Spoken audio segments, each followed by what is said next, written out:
Welcome into another live stream here on Fantasy Filmball. My name is Dyl, and I guess the first thing I want to say as everyone starts to load in here, I want to apologize about missing last week. I had to head to Vegas for a 10-day work trip. That's not exactly the city I would choose to spend 10 days in, but it is what it is. Regardless, though, I am excited to be here with all of you today. I'm going to keep this intro a little bit on the short side today because, as you see, people are popping in. Feel free to drop your questions down below. We'll bring up one of our favorite graphics, as well as, like I said, we haven't been on here for like 2 weeks. So Awards Expert has had some changes as well in the Best Picture Top 25. As you see below me, some films are going up in the ranks. Other films are going down on the ranks. But since the last time that we chatted, Matt and myself have dropped our latest acting prediction video, which already makes us look a little bit like dummies. We got to hold those L's with the release of Michael. We can talk a little bit about Michael today if all of you would like. I'll have a full review coming out a little bit later this week as why I did enjoy the movie and why I do see a little bit of a path of an avenue for its awards prospects. But clearly, this is a film that's not nearly as strong as what personally, I would have wanted to see it be. In addition, based on the poll that we ran over on our community tab, a lot of you want to talk about summer box office season. Again, I'll have a full video going into my personal top 10 later this week, but we can look at the summer slate together to figure out which 10 films that we want to, consider to be our final top 10 of the summer. But really, to wrap up this intro, I want to thank all of you for joining me on this Sunday. I really stunk missing last week, and sadly, I might have to miss next week as well because I'm going to Chicago for work. But I truly appreciate everyone who does show up, whether you're here live with me right now or you're coming to this video after the fact, because with our Can video that Matt and Arno joined me for, a lot of people tuned in after the fact, gave us feedback. So I just want to say a massive shout out to everyone, regardless of how you are watching these live streams. But with all that being said, I don't want to waste any more time. I want to dive into these comments. And the first thing I want to say before I dive into these comments, because I already see one right here from Moonfall talking about the Joker 2 shell in the intro. Clearly, this is how you can tell I haven't done one of these live streams in a while, is I forgot to start the music in the intro. It's like the first minute and a half in the intro. There was no music playing with the intro, but I think it's something fun. Joker 2. I like that movie, just like Michael. I can clearly tell I'm on the minority side of people who do enjoy those films. At least Michael seems to have the general audience backing the movie, while with Joker, it's just, or Jokerfolia do, I should say, it's just me. I should add a Moonfall clip in my countdown. I could do that. I want to make a goodbye video for the very end of these live streams. So maybe I'll throw Moonfall over there, because the intro, all those movies are movies I would consider to be Dyl core, some of my favorite movies of all time. Every film in that intro is either a 10 or a 9 for me. Moonfall is not exactly there. So maybe I can go to the outro. Shout out Juan Ray, first time catching a live. Welcome in. As you can tell, these lives are very much just off the cuff, especially this one, because like I said, I've been in Vegas for about 10 days. I'm still recovering from the time zone change. I live on the East Coast. It's about a 3-hour time zone difference, in addition to my colleagues like to stay out late at night. So sleep hasn't really been a thing in my life as of recent. So today it's going to be fun because it's going to be crazy. It's going to be off the walls. We have a few things I want to hit on, but for the majority, we're just chatting back and forth. Coming over here to Nathan's comment, are you guys going to make another montage of all the things you said during the season that aged poorly or great last year? It was a lot of fun. It's something that we wanted to do. I don't think it's going to happen due to how insane and crazy Matt's schedule has been. I know personally I can point to stuff that Matt and myself said that aged really well, as well as stuff that really did not age well. We were both huge proponents for the fact that Wicked for Good could not fail. They filmed at the same time. There's no way there's going to be a drop of quality, whether that's from critics, whether that's from audience.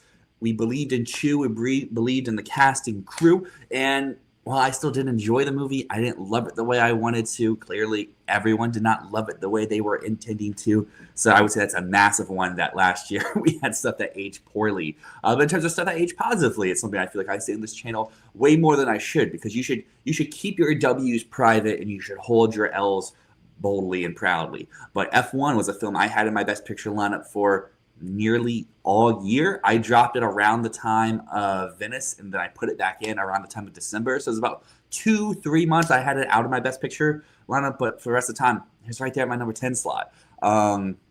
coming over to Moonfall. You guys should have trust me on Michael. Here's the thing.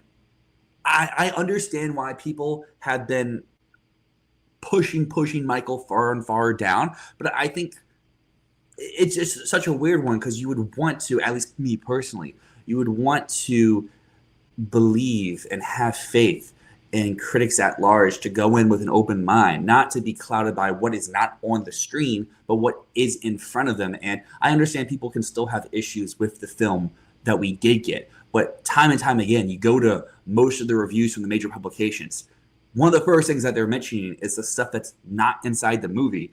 And for, I feel like, all of us nerds and other people who keep up with awards rates, you understand why some stuff could not be inside the movie. And I just feel like it's something I'll talk more about in my review that will come out later this week. But I just feel like there's a lot of goalpost moving and being like, oh, we want this, but we didn't get this, but we have to understand why we couldn't get this. And then, oh, I don't have an issue with films that are pure spectacle when it comes from a filmmaker or stars actors I really like, but it's coming from Antoine Fuqua, or it's starring people that we don't exactly know, and then it becomes an issue. Not going to go too far down that rabbit hole right now, but I do agree with you. Folie à Deux is not bad. Shout out Marcos here. Michael was never happening. I mean, never say never. I still don't think it's dead for everything. I mean, costumes and makeup branches historically do not care about a film's quality or how big or how small it may be in other side categories.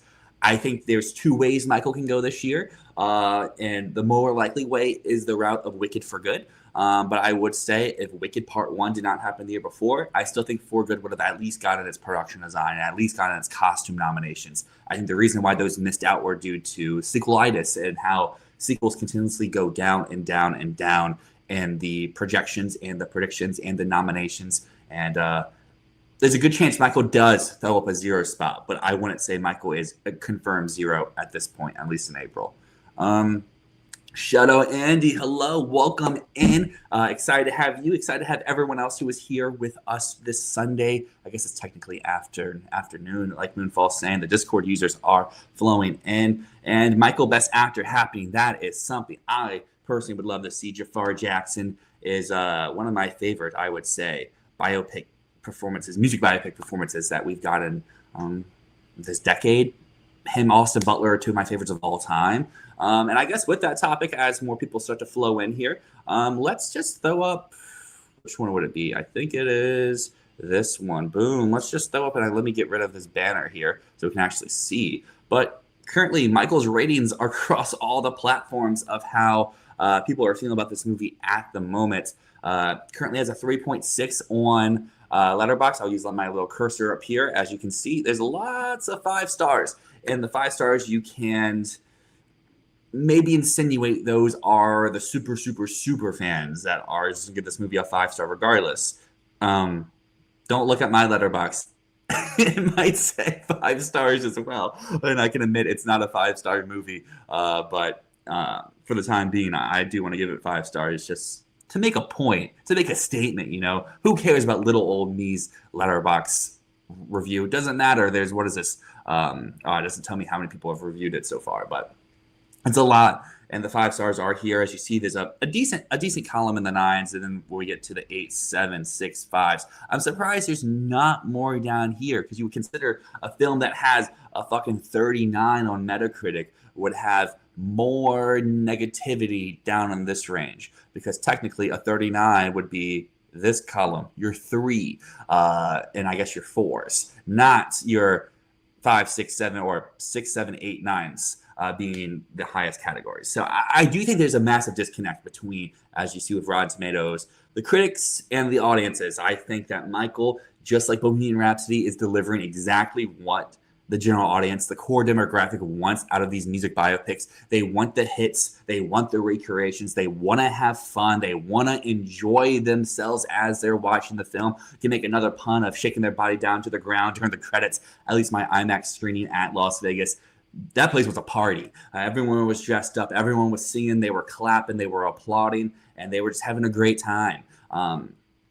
My girlfriend went to see in Philadelphia, and she said the same thing. Everyone was enjoying themselves. I've had family who have gone seen it over the weekend. I've had friends who have gone seen it. And everyone says their audience at large are eating this movie up. So like that's where I just don't understand these two scores, because like I can understand you may have issues with the movie, but these tell me these are the worst films that you've seen all year. While these scores tell me the intended audience is loving what is going on. And then we have our cinema score down at the bottom of A-. That is one where you could say should be higher, but you can also point to other music biopics of recent history that got the same very score of an A-. Think of stuff like Elvis, I think, got an A- as well. We got a few more comments coming in, so let's go back down to some of these. Shout out to Banjo here being locked in. We are locked on the stream. This stream is not going 2.5 hours. I do not have the energy for that right now. I don't know if you can see my eyes are very heavy. Work trip in Vegas is not something that I would recommend many people out there to do. Let's see, coming up here, we got Juan saying, even ignoring what's not in the Michael movie, I find what they did just to be very basic and generic. It does nothing unique. I think that's a fair read. I think if that is what your criticism is of Michael, that's understandable. I can accept that. My more so issue comes from the reviews being like, oh, you should have included this. You should have done that. I don't care about what we did get, blah, blah, blah, blah, blah. When like, I think Banjo's still here. Banjo made an amazing analogy the other day of something like Mad Max Fury Road, where there is no story, there is no plot. You don't give a damn about any of those characters. And before people say, oh my gosh, Charlize Theron as Furiosa, I loved and cared about her story so much. If you did, then you would have showed up for Furiosa. But Fury Road just does an amazing job at being a tech, a spectacle, a craftsmanship's delight. And I think Michael does that with the added benefit of Jafar Jackson's one-of-a-kind, outstanding lead performance, nailing the dance moves, the vocal chops, the demeanor of the King of Pop, as well as I think Coleman Domingo. People say he should get a Razzie. That is a hammy performance. It's a role that deserves the hamminess. I can understand the hate to Tom Hanks and Elvis. The real Colonel Parker, geez, I can't say Colonel. Colonel Parker is not a very over-the-top, zany guy. He may be eccentric, but his mannerisms weren't really like that. Where with Joe Jackson, that guy's just insane. And I think Coleman Domingo did an amazing job at nailing the insaneness. I'll come back to some of these non-related questions here in a second. Coming over here to Marcos, talking about it's not going to get director, screenplay, editing, not even score or sound. Coleman Domingo isn't happening too. I would agree. This was never, even if this was a top 5 film in Best Picture, director, screenplay, never happening. Score, I don't think there is a score. So editing and sound are two things I would agree that are probably on its way out right now, especially from the reception. But I would still say Domingo can happen in lines of 6, depending on how stacked this year is. And I get this film is very panned from critics, but audiences are clearly eating it up. It's going to be the year's potentially first $100 million domestic opening. There's a good chance that this film is going to be the highest grossing film worldwide until we get into like the heart of the summer of like Toy Story or Odyssey. I forgot which one comes out first, but I think it's Toy Story. And I think this will stay in the conversation. The real question is, can it stay in the conversation from April until like November, December, where I think in line to 6, Domingo, Jackson can survive. And then it's when we get to places of 5, like SAG, you throw in all the international people, you have someone like Coleman Domingo, I think could get in line of 6. I'm not saying for the Oscar, but for SAG, for Golden Globe, maybe even Critics' Choice. Banjo saying the Metacritic users are right. I agree. This is the right number, not this one. I've got a hot take, and now I'm predicting James Ortiz in supporting actor. All right, Nathan, we'll move away from Michael real quick, and we'll come back to this because I think this is a good thing to talk about. James Ortiz supporting actor. Would this be an insanely cool thing to happen from the Academy? I do agree. Does it make sense for the Academy? I don't know. Like, they continuously, year after year, showcase at least one new cool thing that they've done over the last, let's say, 5 years. The year of Coda is, I would say, the last time they haven't had at least one cool or interesting thing above the line for a win that is just revolutionary. But then we get to the year of Everything Everywhere, the butt plug movie, a movie so off the rails, off the wall, insane, wacky, kooky, winning that many awards. W Academy, they would not have done that pre-COVID. Then we get to the next year, Oppenheimer. Oppie sweep. Oppenheimer in itself isn't the interesting or cool thing, but it's when you get below the line. You get to the wins of like Zone of Interest and Sound, Godzilla -1 and visual effects. Those are two things I would say the Academy would not have done pre-COVID. We get to the next year, Anora. I mean, just look at the premise. Look at the first 5 minutes of the movie. Do you think pre 2020 voters are going to be like, oh yeah, this is the movie of the year. This is the film that needs to nearly sweep all of its nominations, winning 5 of its 6 noms? I would say no. So it shows the Academy is becoming more and more open and accepting of what type of films they will welcome into the conversation. That year as well, we had The Substance getting so many nominations, including actress, director, screenplay, picture, crazy stuff. And then just last year alone, Sinners, record-breaking nomination haul for, and this is not to demean the movie. If I flip this camera around, you can see my Sinners poster right there. But essentially a vampire comedy musical. I know that's not the correct way to sum up Sinners, but negative people on Sinners' side would use those terms to try to downplay it. And I think the fact that that film got a record-breaking nomination haul, you could say it was the number 2 film in the Best Picture race. It's showing the Academy is becoming more and more open with the type of stuff that they will welcome and they will be open for in terms of nominations. The one thing I would say they have yet to do is be open to nominating performances that you don't physically see the actor on screen.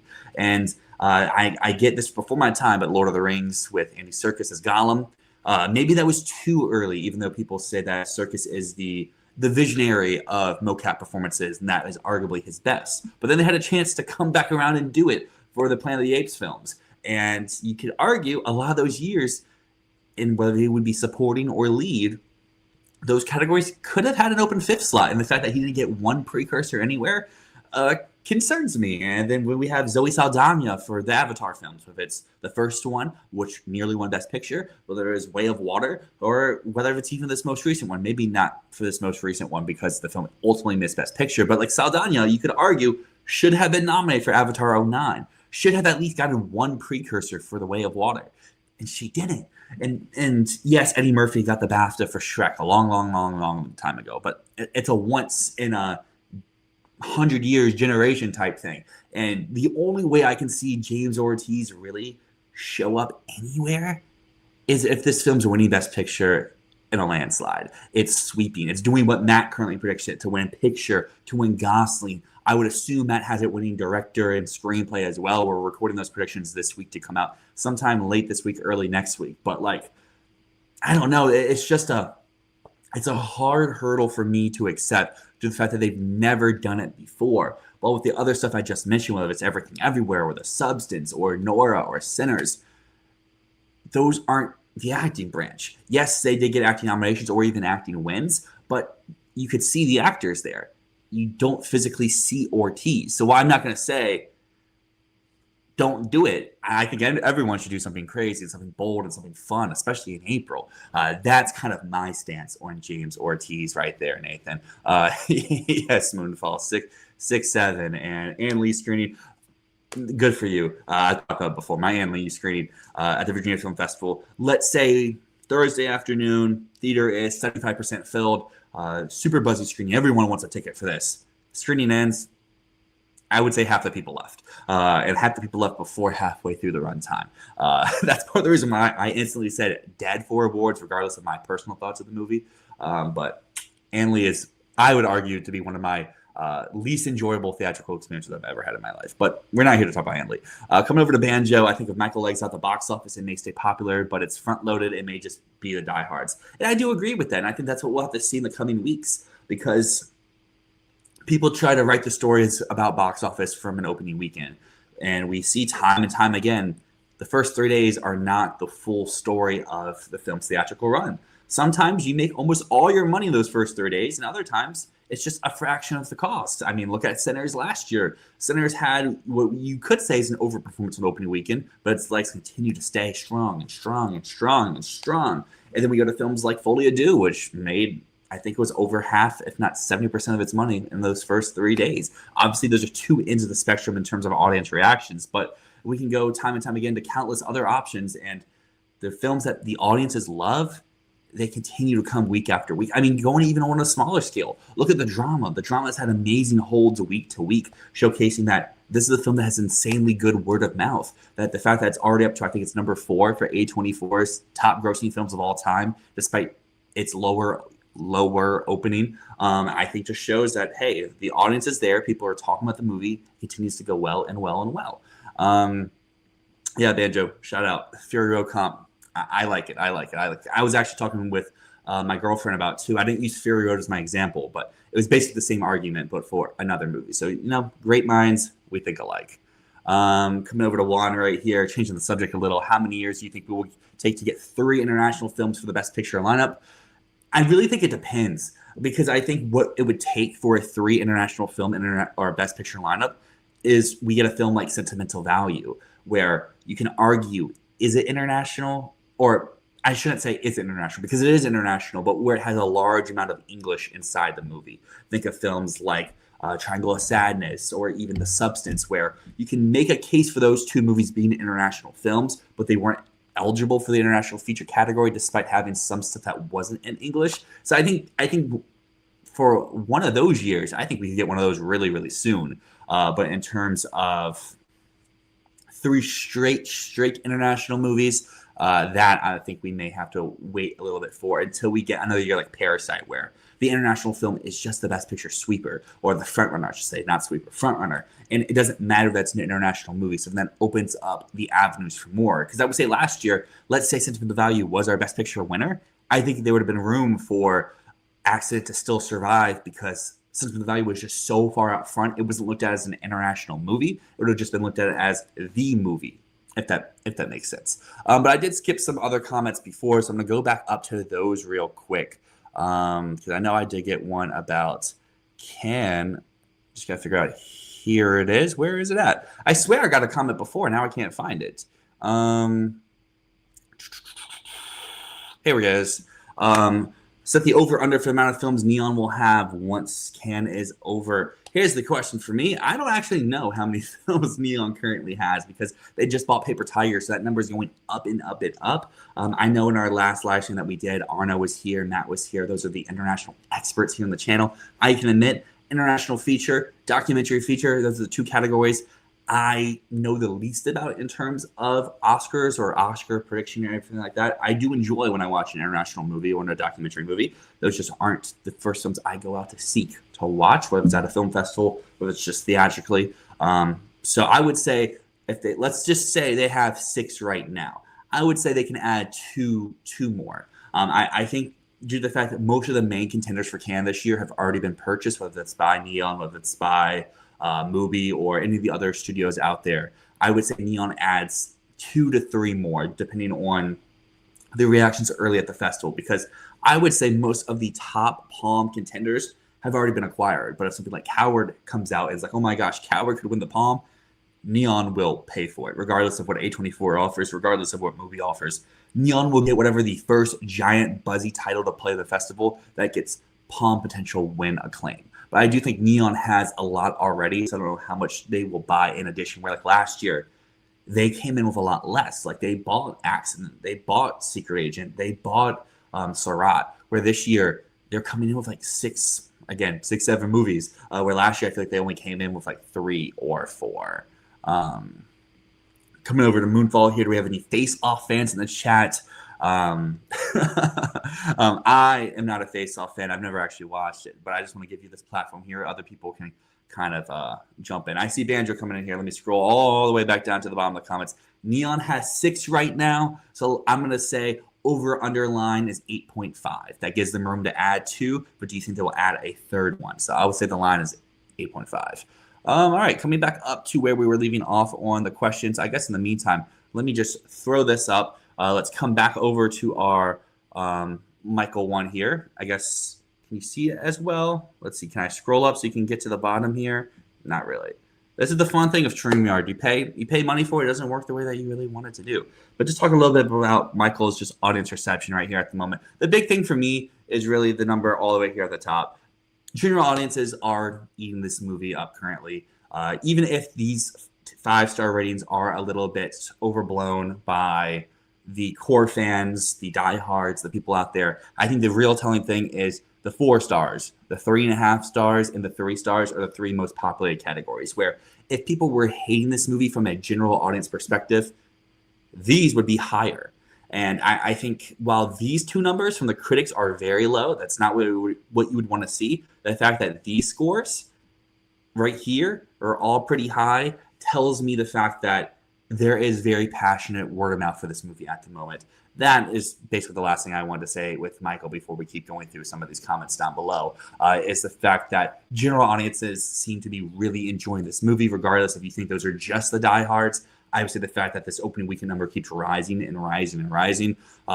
Just a few weeks ago, the number was at $40 million. And I sat here, whether it's in our Best Picture prediction video, our acting prediction video, any of these live streams, or our Discord channel, the link down in the description, saying that number is too low. The core demo is not pre-sale heavy. These are people who walk up to the theater, get their tickets opening weekend based off of what their friends, what their family tells them. And what we've seen is the friends, the family, the normal people going to the cinema say this is the best film they've seen all year. Right up there with Project Hail Mary, they said that this is the best film that they've seen in a long time, because just going last night to see the drama, the theater was absolutely packed for Michael. And the thing was, and this is such a niche thing, this does not matter in the grand scheme of things, I would say the concession line had 100 people in it. I've never seen the concession line have that many people in it. My girlfriend and I were the only people in the AMC A-list line. Everyone else, you could clearly tell they were from Michael because they were dressed up. We're the normal line. That tells me these are people who do not go to the movie every single week. These are not people who have the A-list subscription. These are not people who check out every big release. These are people coming out because it's a movie that interests them. And the number keeps rising and rising and rising. Like I said, 40 million opening weekend like 3 weeks ago. Then it gets to 60. Then it gets to 70. Then this weekend starts off, it's like, oh, what about 80? Now we're getting to the point where it could even break $100 million opening weekend. For me, that says the general audience loves this movie. They're eating it up. They believe that this is the movie event of the year so far, even going back to last year. And for me, that's why I say people do enjoy this movie. They do love it. And I think the legs for Michael will be pretty good. But who knows? Come back here in like a week and it drops 60%, and then all of this goes out the window. But coming back down to the comments, where do we leave off? We have Banjo talking about Spidey. I'm assuming that's for the next film to overtake Michael worldwide at the box office. Yeah, I mean, Spidey will overtake it. Odyssey will overtake it. Moana, Toy Story, whatever. We'll go through some summer box office stuff here very shortly. Coming over to Mario, all this is making it sound closer to something like Mario or Minecraft and something that actually gets Oscar nominations. Maybe. I would say the biggest difference there is you're talking about two films made for children compared to a film that's made for a 4-quadrant audience, that's made for old heads, unks, as well as the youth.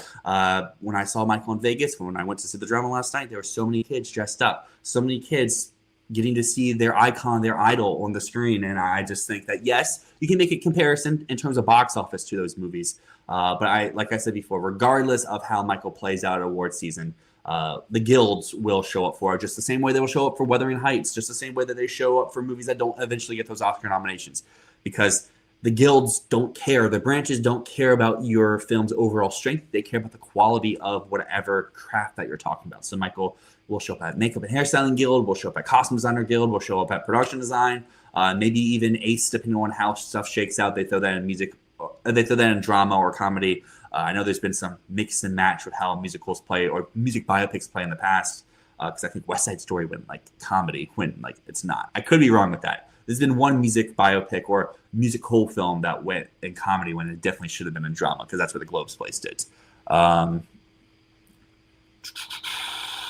Super Mario Galaxy, you're right. Super Mario Galaxy is above it. It will be below Super Mario Galaxy. You're right. This is where the lack of sleep is coming. This is where the lack of sleep is coming in. Shout out Elizabeth, seeing Michael in 3 hours. Hope you enjoy. You can come back here next week or whenever the next stream is and tell me what your thoughts are about it. And Sandra Huler, we trust. We do trust, and that's something that we'll talk about here shortly. In fact, let's just pull it up right next to me. We'll come back over to our little graphic here. Boom. Awards Expert Community tab. And this is actually something I do want to have a little conversation with all of you about, because I do want to update some of my predictions here before we head into the Cannes Film Festival. Essentially, this one. This is the one I want. Where do we want to put Fatherland? Do we want to put Fatherland in lead, or do we want to put her in supporting? Because my thing is, like, Mubi has Fatherland. Mubi also has Rose. Why would they then buy Fatherland or then buy Rose? I forgot which one came first.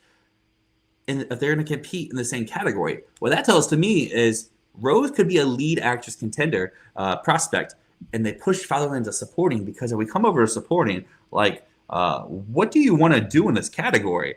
Anne Hathaway for The Odyssey. People always whine and complain that Nolan can't write women. We have intel that Sandra Hüller does absolutely nothing in Digger. Same thing for Parker Posey in Wild Horse 9. Di Girolamo is going to be the first time a lot of people are seeing her on the big screen. Then we have international performances like All of a Sudden. We have Emma Mackey, Ella McKay herself in Narnia. This tells me supporting actress, if Fatherland is the real deal as a major Best Picture player, as a possible international feature winning contender. And if Hüller is not an unequivocal lead, she is playing the daughter of Hans Zissler's character. Fraud and supporting, become the frontrunner, potentially win the category.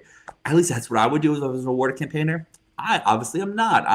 I'm just a 26-year-old guy who talks about this stuff on YouTube with all of you out there. So thank you for all of you coming out there. Coming over to Maury here. Ortiz won't happen, but it's a good omen that Amazon are not going to drop the ball campaigning Project Hail Mary like some other people feared would happen. And Maury, I think you and I have been on agreement here with Project Hail Mary for pretty much the year at large. I feel like Amazon has a pretty bad track from awards people in terms of their success. But what I would say is time and time again, if Amazon has a clear number one, they get the job done.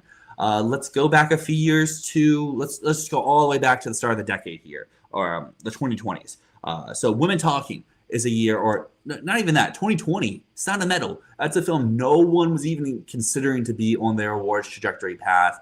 It had a Sing Sing trajectory of playing at TIFF the year before it even releases. And what do they do for that? They overperform it. They get Riz Ahmed and they get Paul Raci, and they get a slew of tech nominations. They get a Best Picture nomination. It wins 2 Oscars. Amazon did that. Next year, Women Talking. Yes, you can say it missed its actors. It missed score. But what did it do? It got the Best Picture nomination. It won Adapted Screenplay. I would say the reason why Women Talking missed its actors is the fact that yourself, Maury, me, our comments down here, we would all pick someone different for being best in show. And when you have this sort of competitive year for supporting actress, it makes sense why they wouldn't get a single one into the lineup of 5. Then we go to the next year, and after that was, I'm forgetting who was the next year. So I might be missing a movie here or there. They did have the year, and I do admit, of the failures of Saltburn and Air. And what I would say is the reason why those 2 movies failed is due to the fact of how divisive they were. These were not critic pushes like Sound of Metal was, like Women Talking was. Air was a populist film that came out in like May.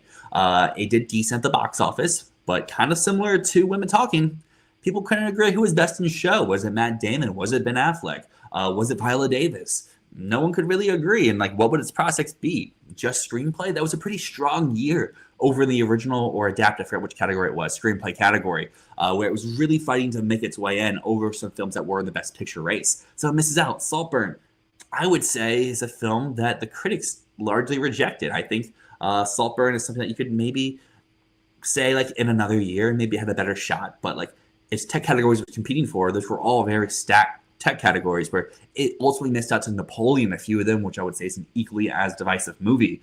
But Napoleon was a period piece. Saltburn was not.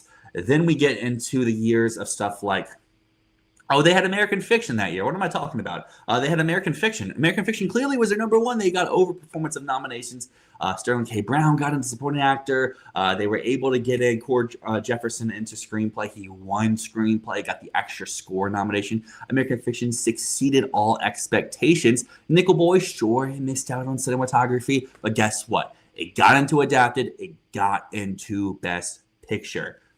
So now we come to last year, and yeah, Amazon didn't really have a real contender, but they didn't really present anything to the table. What do we want? After the Hunt, dead movie. Audience and critics both agree. It sucks. So this year, they have a movie. People love it. General audiences adore it. Critics eat it up. Why would they fail? They got this. Trust in Amazon. Amazon's not as bad as what I would say people think they are. Coming down here, we got Banjo saying if Saldana couldn't come along for the first Avatar, Ortiz kind of, and yeah, that's basically what I said before. Elizabeth is here as well, talking some more about James Ortiz, about it being epic, but can't predict unless it gets nominated everywhere. And that's my thing, is even if he gets in, let's say at CCA, I won't do it unless Project Hail Mary is the front runner for Best Picture, because I just think that is the type of thing that the Academy, and especially SAG, would just reject. They wouldn't consider it whatsoever. If we say SAG doesn't consider international performances, they're not going to consider a mocap or a voice-only performance. Una Chaplin, top 30, doesn't matter what she was number one in my heart. Also, I apologize. I see on my screen here, my screen is like flickering. My laptop is reaching its end of its life. 6 years old for an Apple product. That is pretty old. So if you see that, that's why. Maybe it's only on my side, but yeah. Coming over here, we got Nathan saying, I'm just getting a similar hunch I did last year, predicting Jacob Elordi that early. It was a very unconventional performance to get the nod, but both were wildly different things. And I do agree, Nathan. I don't think it's an insane prediction like I was saying before. Maybe I sound a little bit more negative than I am. I do believe there is an avenue for it to happen, but for it to happen would be the ultimate stat breaker, the ultimate defining the norm nomination in the acting branches that they've just never done. I personally would really like to see it. It's just like I haven't seen that happen before, and I do understand the Elordi comparison, but I would say the one difference I would say there is when you talk about Frankenstein, the first thing people mention is Jacob Elordi. When you talk about Project Hail Mary, the first thing people mention is Ryan Gosling. But I do think it is a good comparison. Tell Matt to put Hooler in. Does Matt not have Hooler in? All right, awards experts being weird. Where are my friends? I can't see. I'm pretty sure Matt has Hooler in for Fatherland. Oh, you probably mean for Project Hail Mary. Yeah, I don't know. Project Hail Mary, if he hasn't won any picture, he should have Hooler in supporting actress. We talked about this in the video. It's Hooler for Digger. You know, whatever. Coming over to RB, does the Digger trailer being described as directed by Michael Bay concern you? No, Michael Bay's cool. I like Michael Bay. Ambulance, that's a great movie. Ambulance is an underrated heater, an underrated banger. So that personally doesn't concern me. I'm a massive Alejandro Gonzalez Iñárritu, AGI as I like to call him, fan.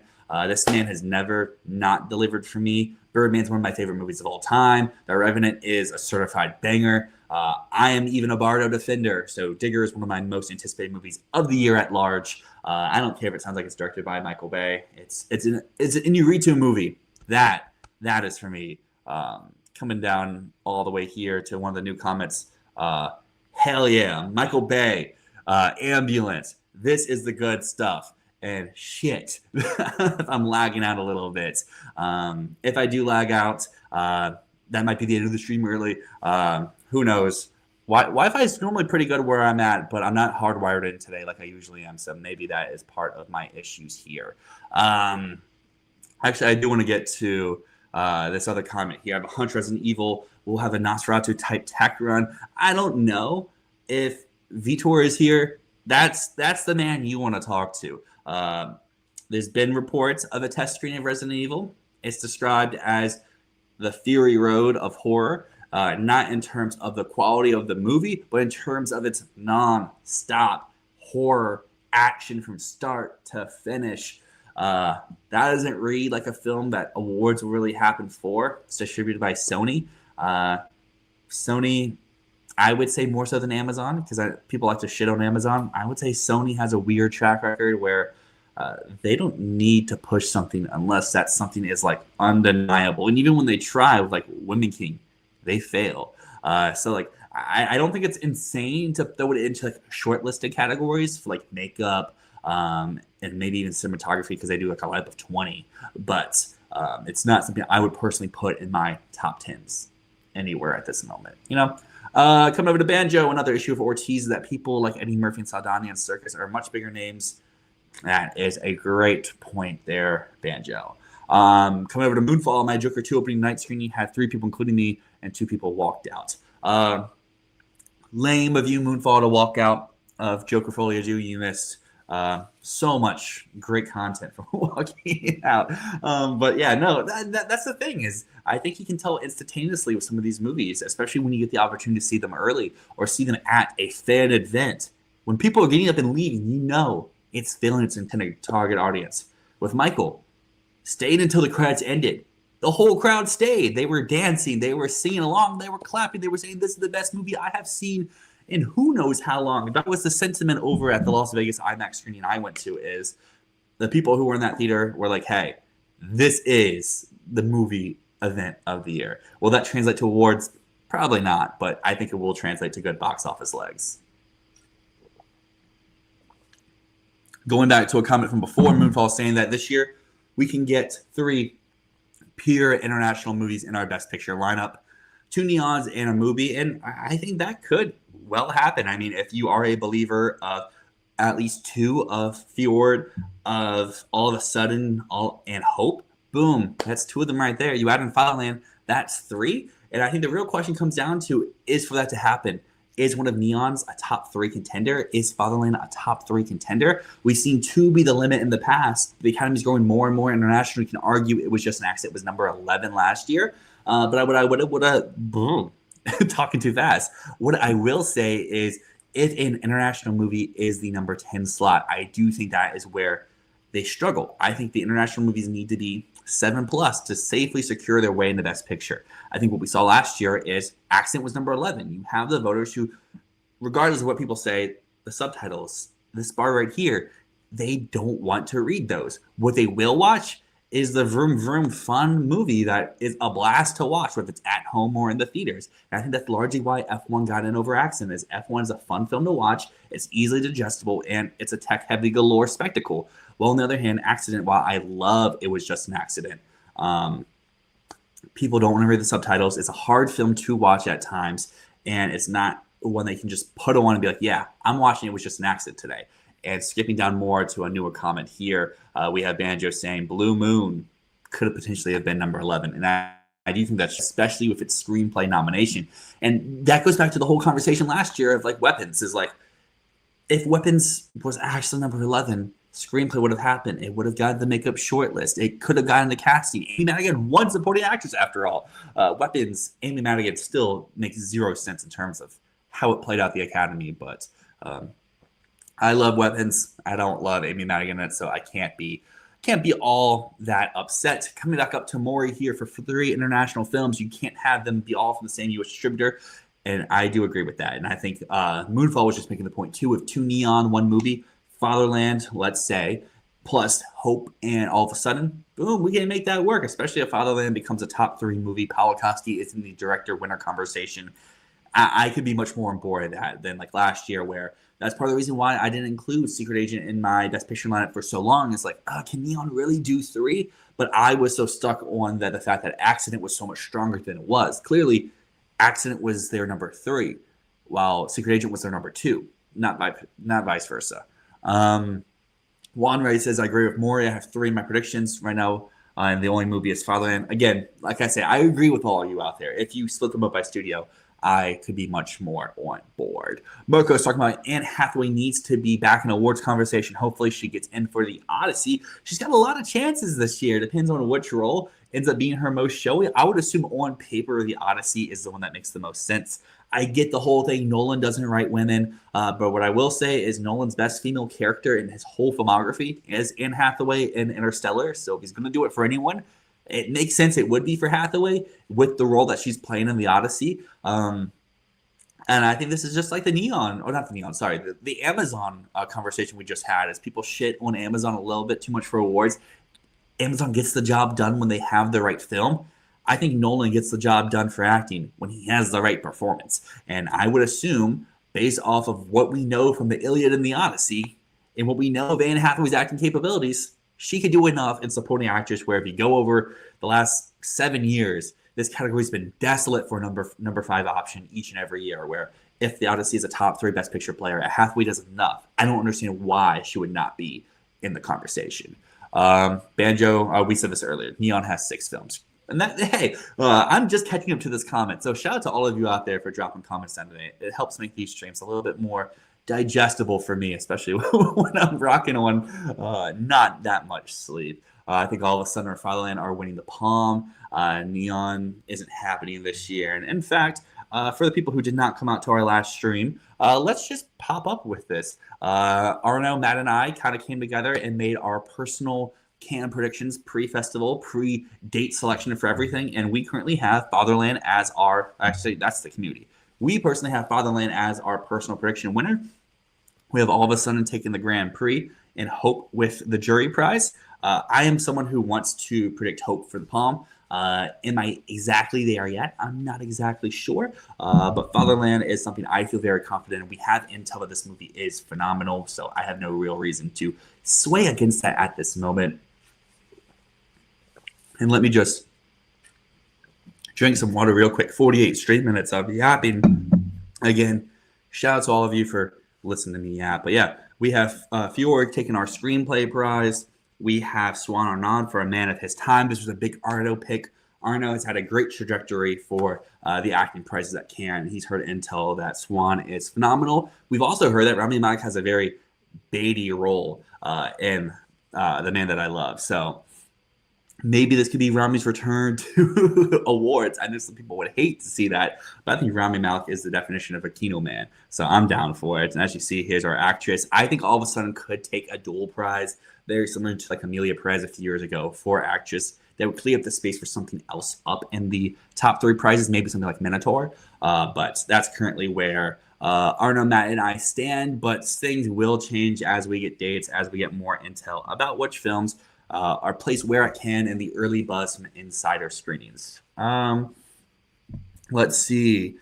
We got Banjo talking about Michael Curve looks like Wicked Curve early on. I'm assuming you mean part 1, or do you mean For Good? Because I know you and I kind of have a similar feeling on Michael in terms of a general audience perspective, as well as our personal enjoyment of the movie. So to back what we talk about, I would assume you mean part 1. I'll see your comment down here shortly if you mean part 2. Coming over to Moonfall, Neon has Sheep in the Box, All of a Sudden Forward, Paper Tiger, Hope, The Unknown, Her Private Hell, and Once Upon a Time in Harlem, 6 of which are in comp. Lots, like I said before, they have 6. I would assume they buy 2, maybe 3 more. They'll buy the first film that has Palm winning considerations. I know Coward will be at the back half of the festival. So whatever that movie is, book Neon for buying that. And like Banjo said, part 1. And I think that is a great comp.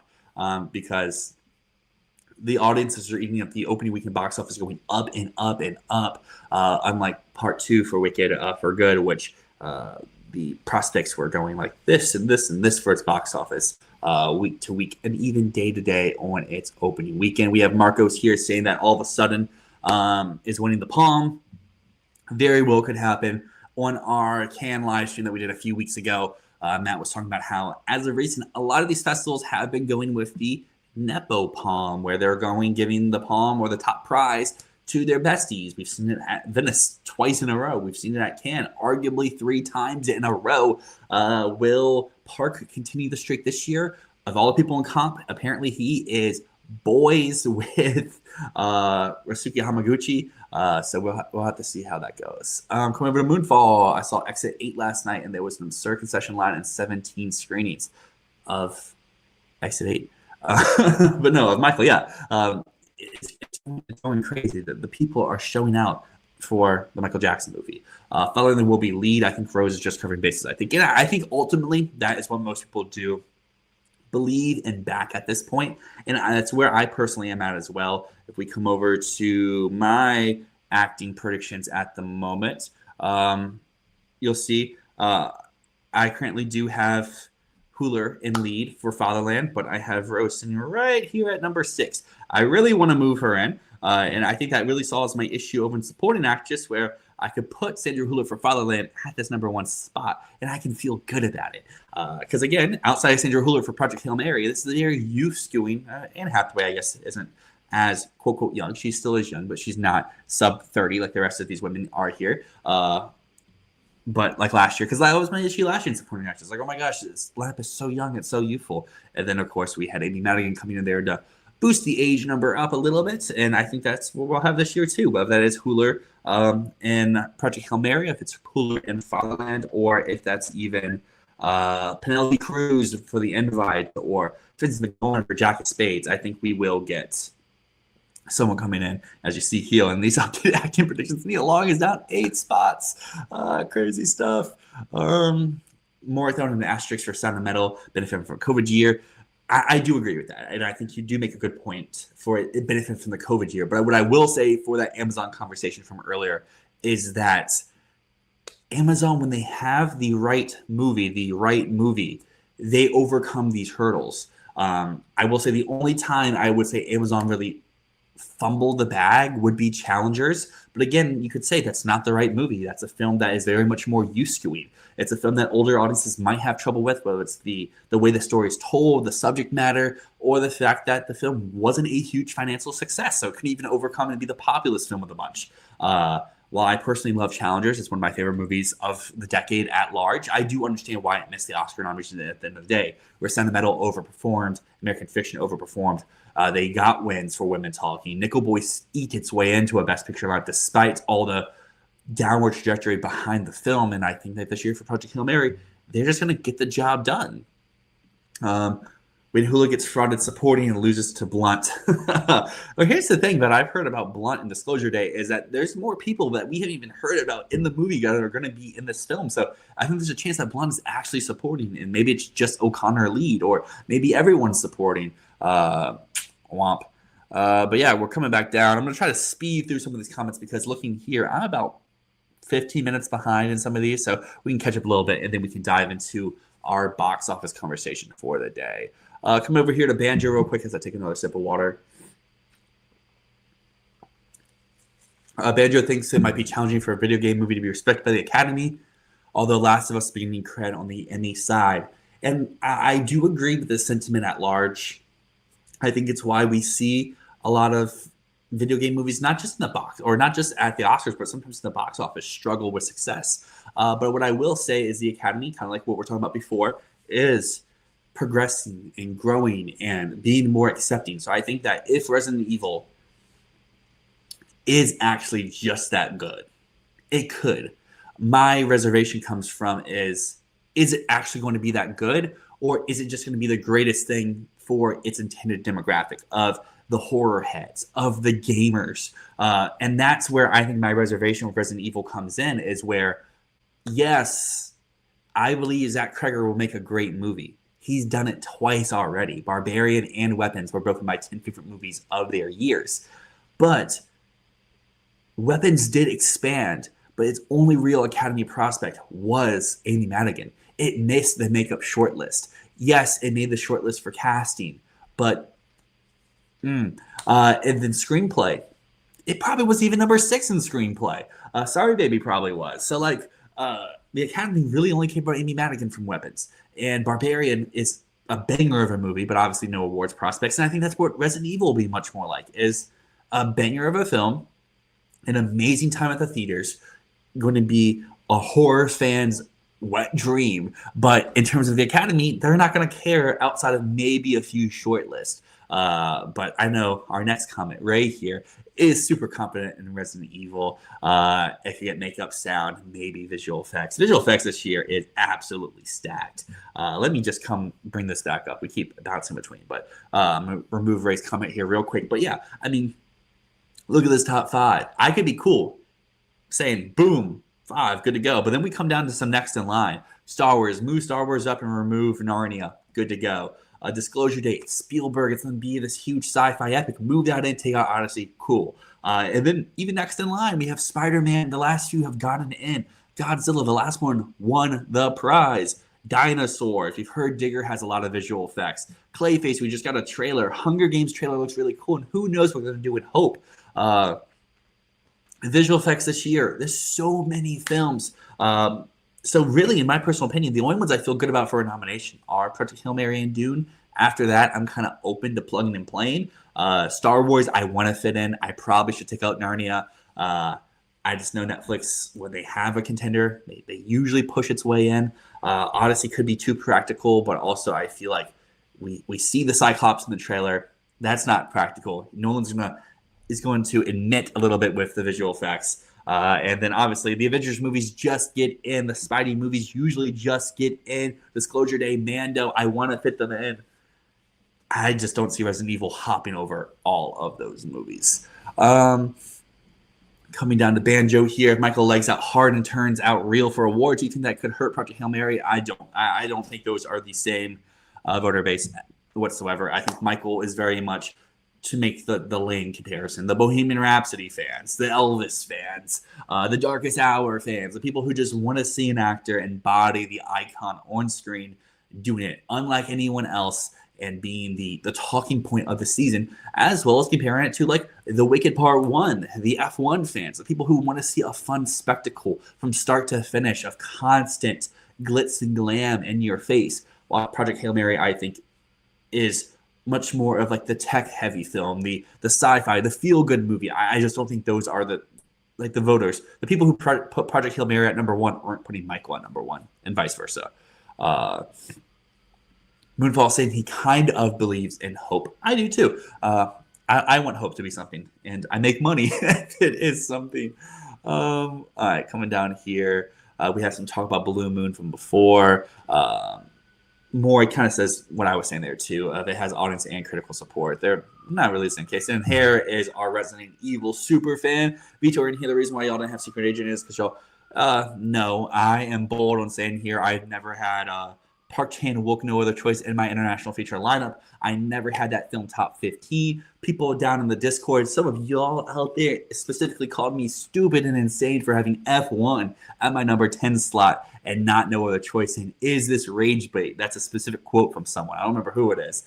Specific quote. And no, because F1, people do like that. The Academy hates Park Chan-wook for some reason.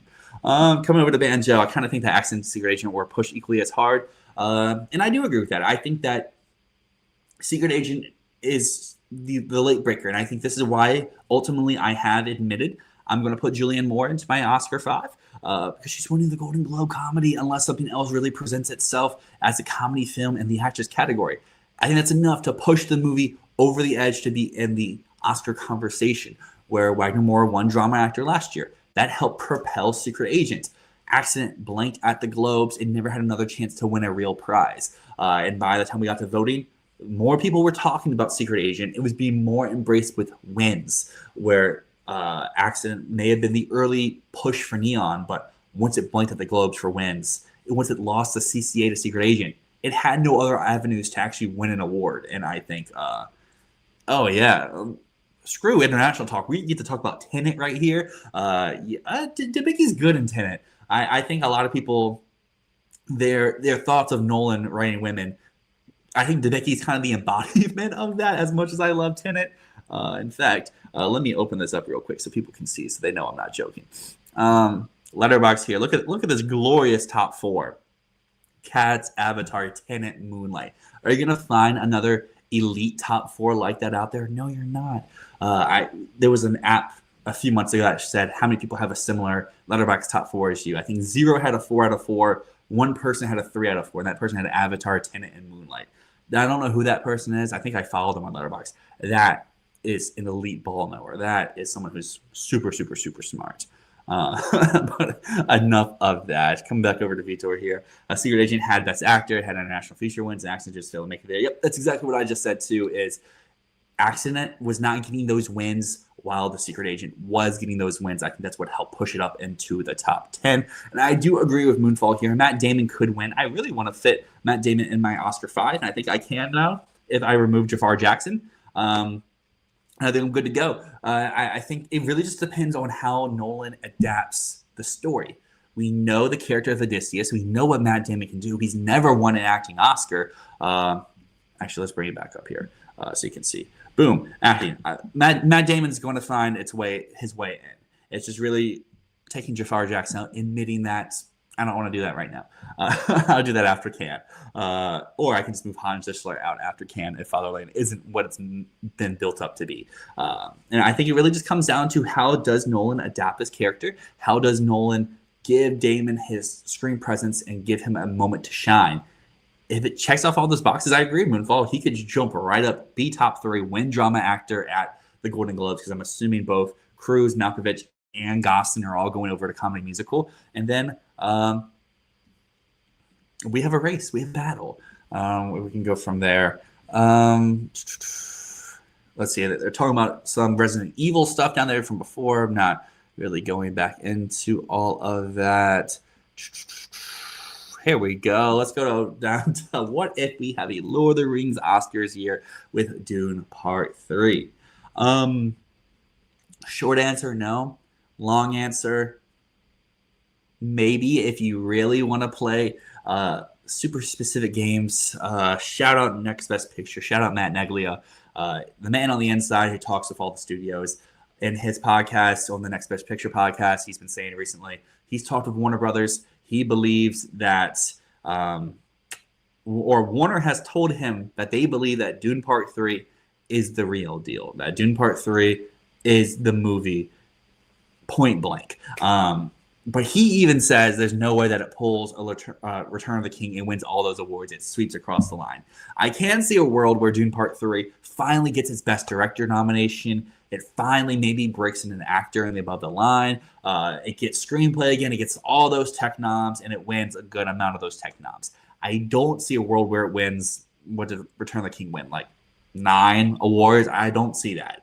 I can see a world where Dune, because it's coming out in late December, it's going to be the movie. It's going to be the conversation point at the moment around the time we get to Golden Globes time, like Murray Supreme this past year, where he can get some of those nominations. But I don't see a world where Dune actually wins a lot of those nominations. I think it could. So, Maury, thank you, Maury. 11 of 11 for Return of the King. Dune's not going 11 for 11. I do think Dune could get up to 11 nominations, but it's not going to win 11.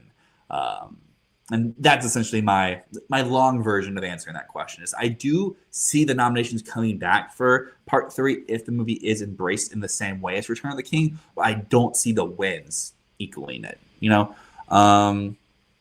Let's see.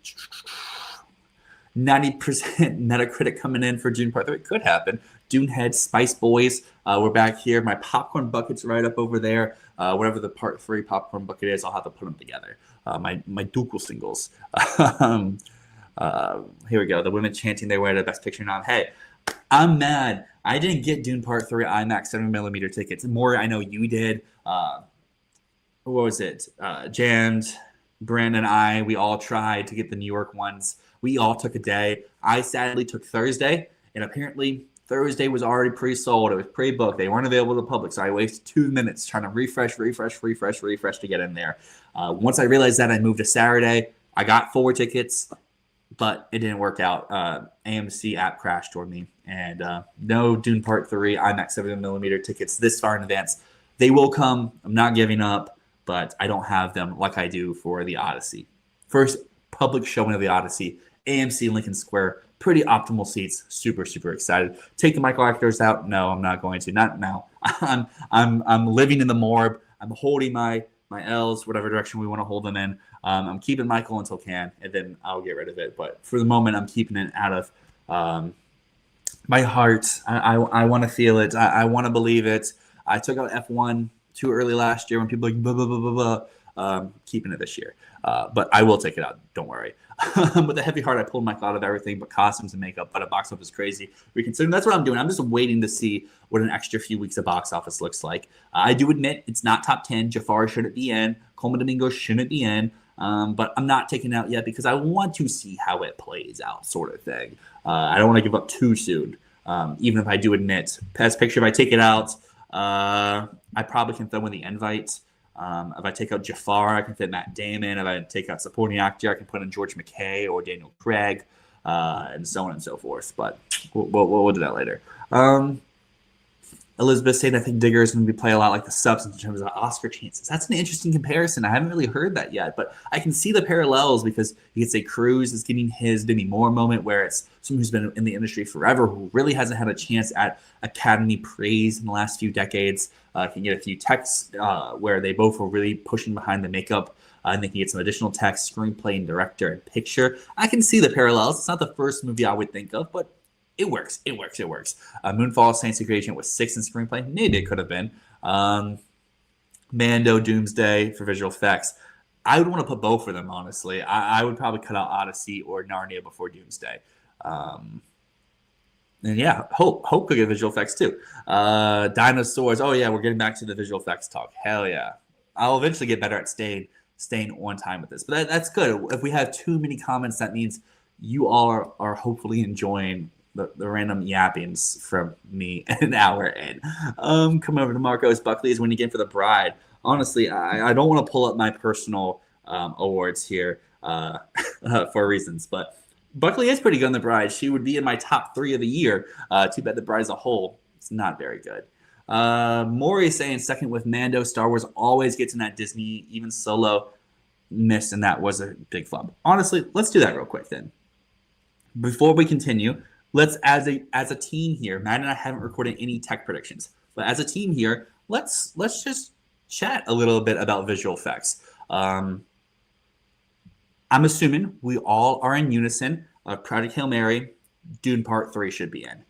I'm going to keep Doomsday in my visual effects lineup because the Avengers movies never missed. I get some Marvel as of late has missed out, but they aren't the Avengers movies. This is an Avengers film. It's going to survive. Now that brings the question, do I keep Narnia and the Odyssey, or do I take one of them out because maybe the Odyssey is too practical in the vein of Oppenheimer? But I would also say Tenet got in, Interstellar got in, Dunkirk, I think, got in.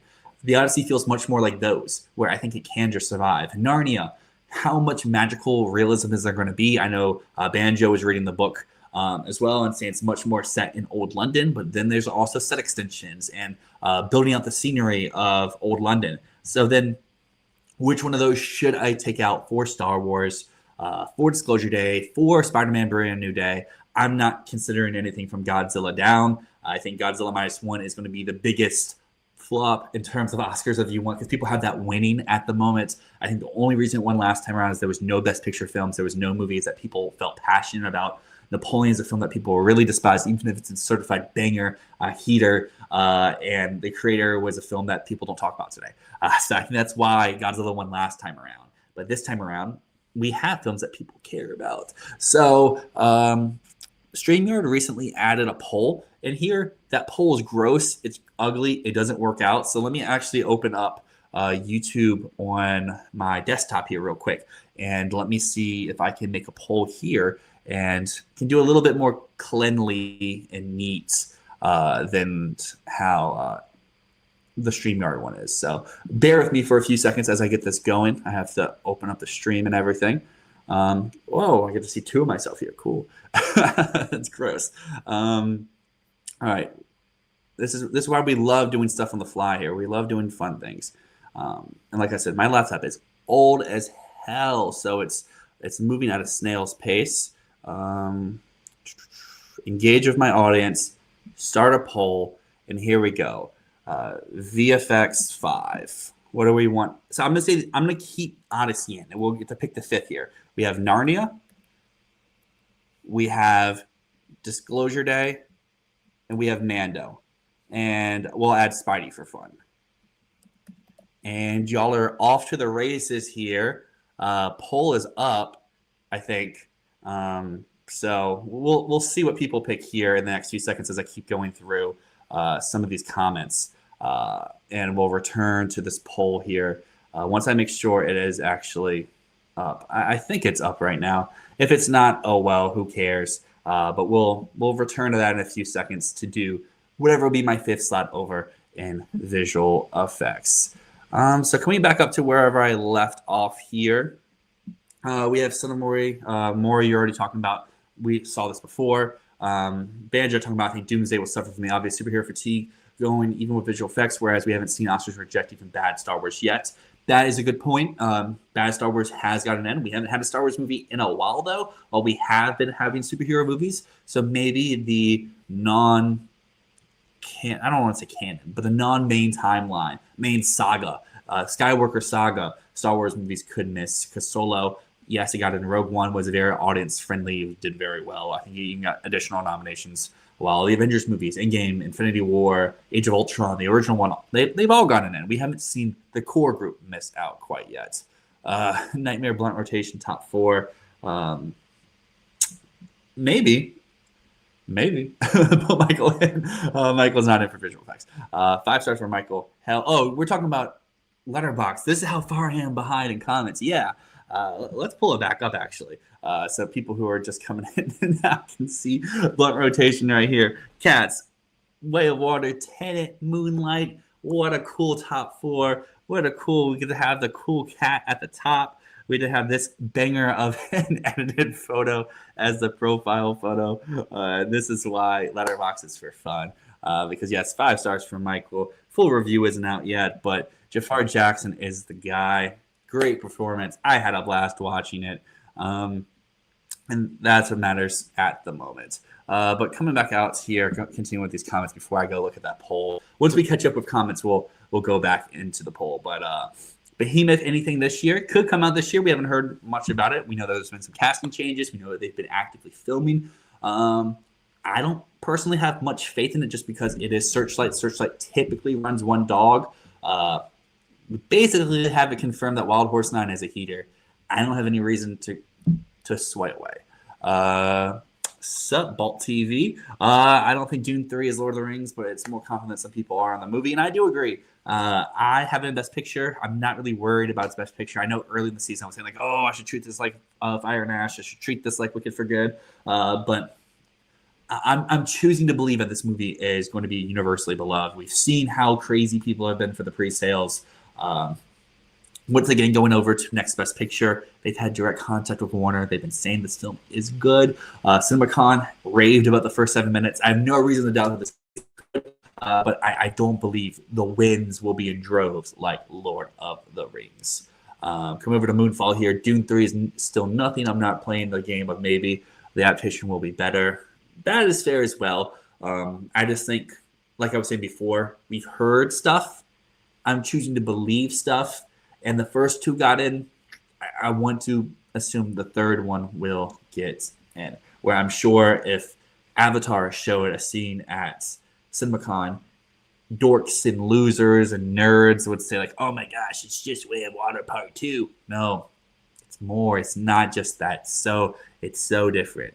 For Dune 3 to be Best Picture competitive, it needs to be the best of the year. Highbrows, yeah, that is fair. And like you're saying, Maury, it comes out the last like eligible week. I'm sure it'll be just like Avatar, where some critics will have the opportunity to see it in early December, but for most people, it will be at the end of December. London sold out in 10 minutes. Shout out to you. You got it in. F1 didn't have a 39 Metacritic. It didn't.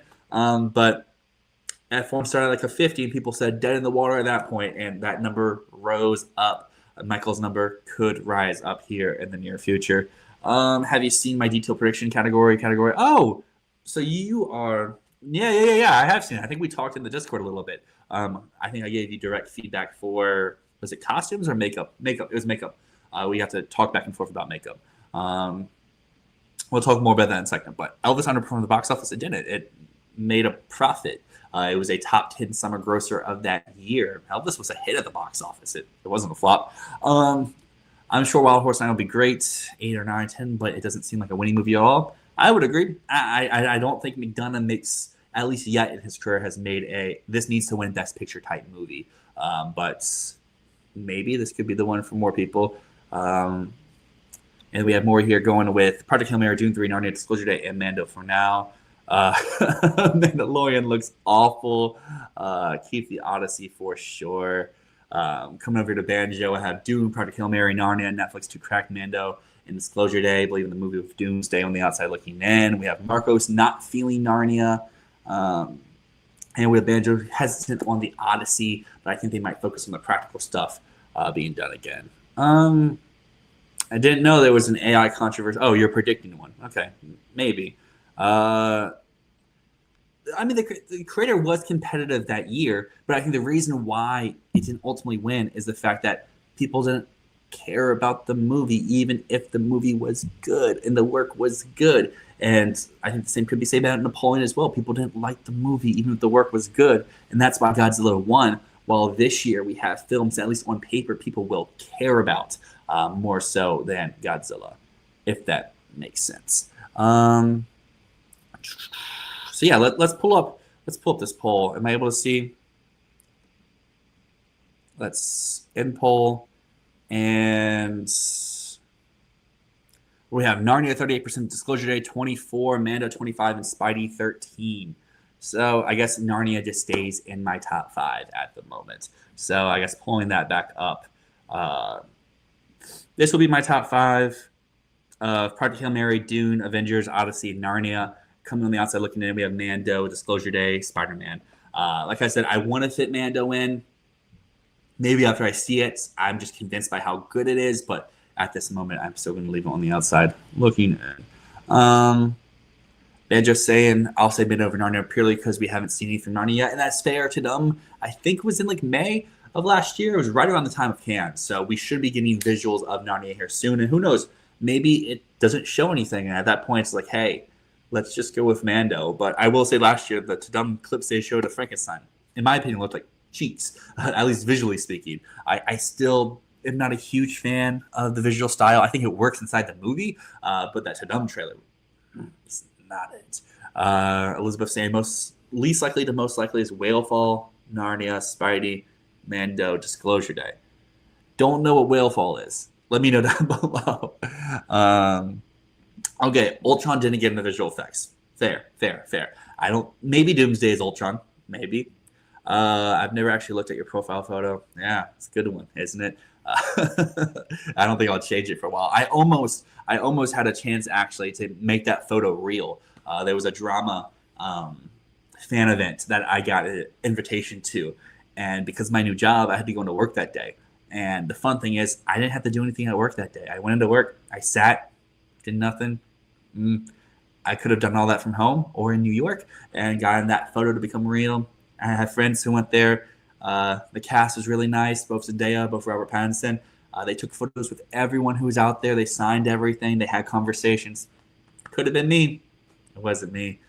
But yes, I have seen Bolt. In fact, let's just pull them up here. Let me pull them up. You posted them on the Oscar Race Discord. Let me pull that up here. Let me just find your most recent one. Here we go. I think I got you right here. Boom. So let's just look at some of your costume ones straight off rip. And if this isn't you, then I got my people confused, but I'm assuming this is you because it fits with what you're talking about here. Costumes, though, yeah, I would agree. Odyssey makes a lot of sense for being the number one slot. It's a period film. It's an old Sword and Sandals epic. It's Christopher Nolan. Why wouldn't it get in? I would agree. Narnia, period piece as well. You're going to have both the fantasy stuff as well as the stuff set in old London. I'm on board. Cry to Heaven is a film I don't really personally know what to do with quite yet. Sorry, I just saw this comment. 15-year-old on Discord fooled. That is true. That is true. Shout out Jake. But yeah, Cry to Heaven is a film I don't know what to do at this moment. I don't want to be one playing the guessing game of who is going to be your distributor. Because I think there's a chance that distributors learned their lesson last year. I mean, the distributors were right last year not to pick up Ann Lee. They're like, we don't know what to do with this movie. Our slates are filled. I don't want this. And then Searchlight ultimately cave in. And then look how it played out. And I think unless Cry to Heaven is getting Brutalist level, monumental reviews out of Venice, there's a chance that Cry to Heaven, that Jack of Spades, or whatever other American titles go to Venice without distribution, go. If they don't get those type of reviews, the studios will be like, I'll buy you for next year. And that's my reservation with Cry to Heaven at this moment. Is I would put it into costumes. I would put it into maybe production to sound. Consider an actor or two, casting, picture, director, Tom Ford, adapted. But I don't want to play that game. So at the moment, I'm just not putting into anything. Maybe that's the wrong way to think about it, but that's how I am at this moment. Sense and Sensibility at number 4. I'm a big Sense and Sensibility guy. You got me here. Werewolf makes sense. Nosferatu got in. This should be bigger. Could even be showier. You could say maybe this is a step back for Eggers. He got super close with Nosferatu, but just missed the ball. Maybe he can't do it twice in a row. My thing will kind of come to some of your next in line. If we take out Cry to Heaven, if we take out Werewolf, we could fit in Dune Part 3. We could fit in something like Michael. I know you have it at 11, or even Devil Wears Prada 2. That kind of goes back to my point about Michael at large is costumes and makeup are two branches who could care less about the critical reception to your films. They care about the work. Devil Wears Prada is a film about fashion. I see it later this week. Get to see how much fashion is fully showcased. Maybe it's not enough, but maybe it is. Just like Mrs. Harris Goes to Paris is a film I had in my top 5 all year long. No one cared about it. Didn't make that much money at the box office, but it's a movie about clothes. And then for Michael, I mean, it's the Elvis. It's the Complete Unknown. It's the Barbie. It's taking iconic looks, bring them to the screen, making them look so cool, making them look so good, and making them look so lifelike. And I think those are things that the guilds would really appreciate. And it's just, if it makes the short list, I think costumes is a short list at least. Maybe they don't. But if it makes a short list, then I would want to put it into my 5. Boosters is a film I've seen. I love Boosters. This is not an awards play whatsoever. It's too weird. It's Sorry to Bother You. It's what everyone said was negative about Sorry to Bother You. I would apply to I Love Boosters. Sorry to Bother You, in my opinion, is a 9 out of 10. Boosters is like a 7. I think a lot of the issues people have with Sorry to Bother You, I would apply to this film. Costumes look good, but it's just not something I think the branch would care about. It's not something I think Neon will push. It's not something I think will be all that remembered by the end of the year. Because unlike Michael, unlike Divorce Prada, this movie's not making a lot of money. So that would be my switches. Is I would keep 3 of your 5. I would find a way to fit in Dune. I would put in either Michael or Divorce Prada. And that's kind of how I would rock and roll. Wuthering Heights, I think, would also make the short list as well. But let's come back down to some of these comments here. What do I predict for sound and score? Pretty sure it is. My cat's coming over to say hello. Alfie, do you want to say hi to everyone? Yeah. He's like, get me off here. Sound and score. I haven't really done predictions for below the line stuff yet. Basically, this year, instead of having to update my predictions like weekly and everything, and when I want to talk about them, I'm just kind of going through doing them based off of when Matt and I record our videos. So our next one will be for director, screenplay, and casting. And then after Can, I think we'll go down to some of the text. So if I had to say 5 in sound right now, I would probably do Dune, Project Hail Mary, The Odyssey.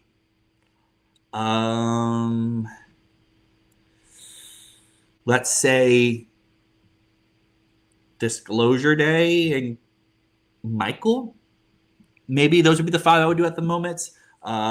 Again, not thinking too much about them because I haven't done my predictions yet, but just looking at the community tab, those would be the 5 I would take. And then for score, I would do Odyssey, Disclosure Day, Wild Horse 9.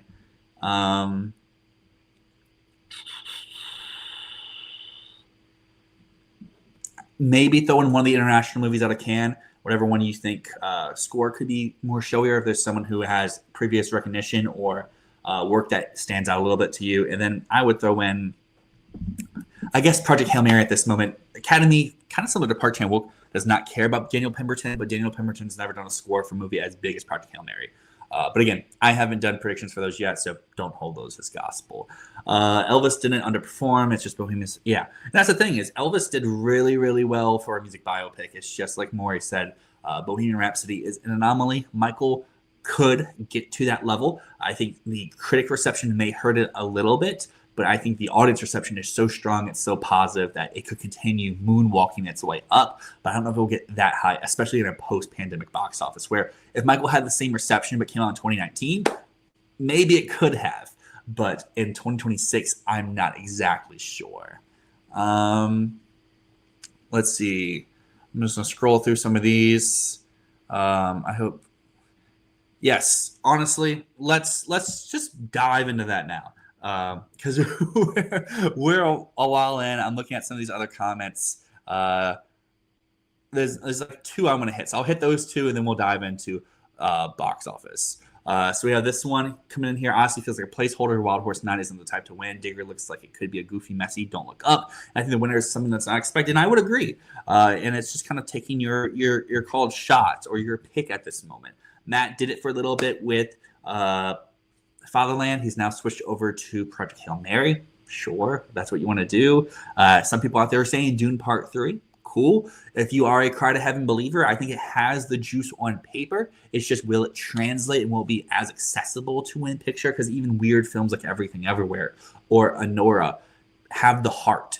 Cry to Heaven sounds like it's missing the heart to it. And then we get to like Social Reckoning. Yeah, so like nothing sounds like a winner at this moment. So that's why I personally have the Odyssey, but I'm cool if you have other things as long as you have a valid reason for it, you know. I could move into Moonfall. Michael Makeup Artist, a 3-time Oscar winner, an 8-time nominee. She also really worked in the film in 10 years, and I think that's why it will survive. A branch favorite, guild nomination, shortlist mention. Nomination 5. This branch does not care about your film. They just nominated The Ugly Stepsister last year, a movie that no one saw, and he got the nomination.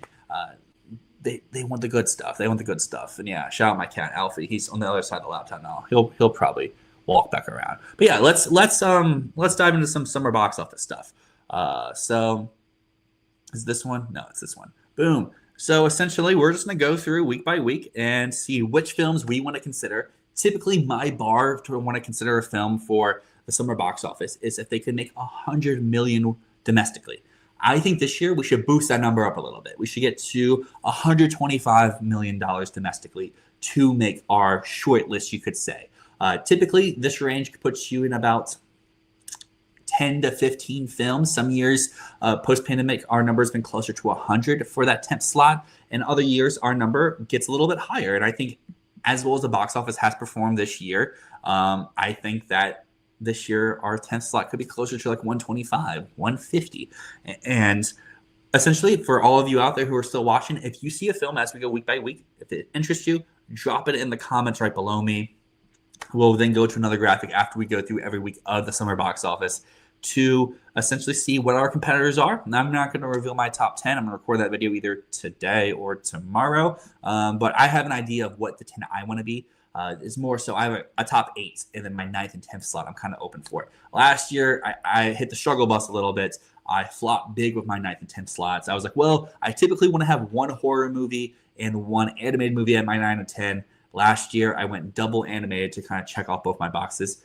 And no animated movie in, and both the horror movies I considered of Weapons and Weapons and the hell is it called? Final Destination were the final 2 that made it in. So this year, I should play 1 and 1 because last year I would have at least got, one of them in. But yeah, so summer box office, if you don't know, is essentially from May 1st till the end of August. The summer seasons, kids are out of schools. People are willing to go out, spend some time at the movie theater in the sun to get all the sun.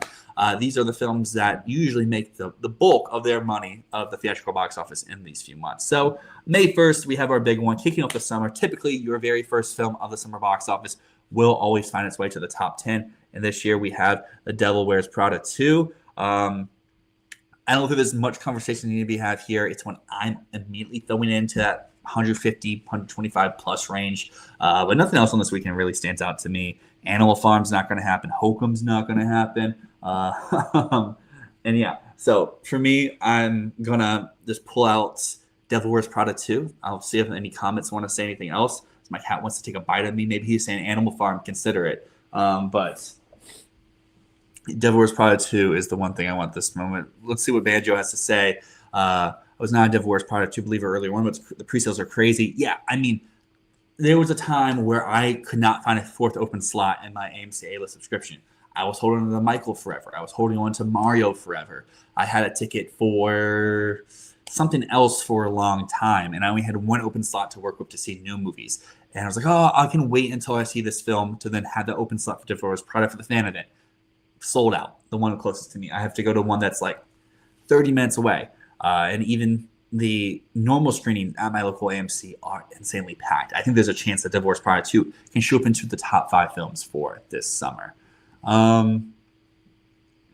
Banjo saying Hokum could be another Longlegs. It could. I don't think the buzz is there. I think the large reason why Longlegs succeeded is due to, 1, the mystery behind the film, 2, Nick Cage, as crazy as that sounds, and 3, the trailer was so buzzy. I don't feel like the buzz is there for Hokum's trailer right now, and I can't remember, but I feel like Longlegs played one of like the horror festivals and got a lot of buzz out of that to really set the film up ahead of time, where Hokum, I don't really feel like it has that at this moment.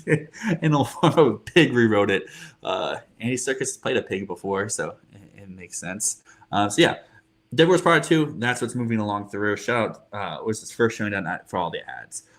Going down to May 8th, Shoot Detectives. This film looks so fucking fun. I'm super excited for it. I missed a press screening for it when I was in Vegas. I was so upset. I was so mad. There's a chance that Shoot Detectives is going to be my 5 favorite movies of the year by the time I see it. Insane statement to say aloud. But the Billie Eilish hit me hard and soft, the tour doc. James Cameron's directing. Billie Eilish is one of the biggest stars on the planet right now.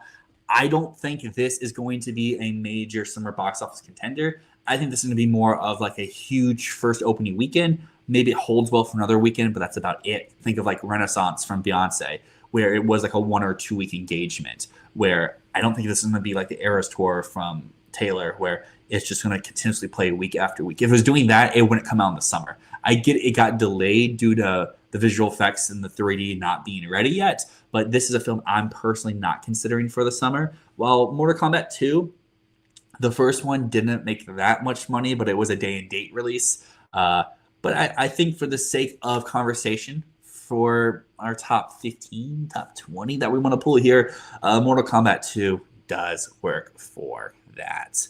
Coming on to the comments here, we have Banjo saying concert film is fake. I think there's a chance this opens really well. It has a great first weekend, but that's about all it is. And maybe it plays good for like 2 weeks, but it's not going to have the staying power something like the Eras film did, or open as high as what the Eras tour did.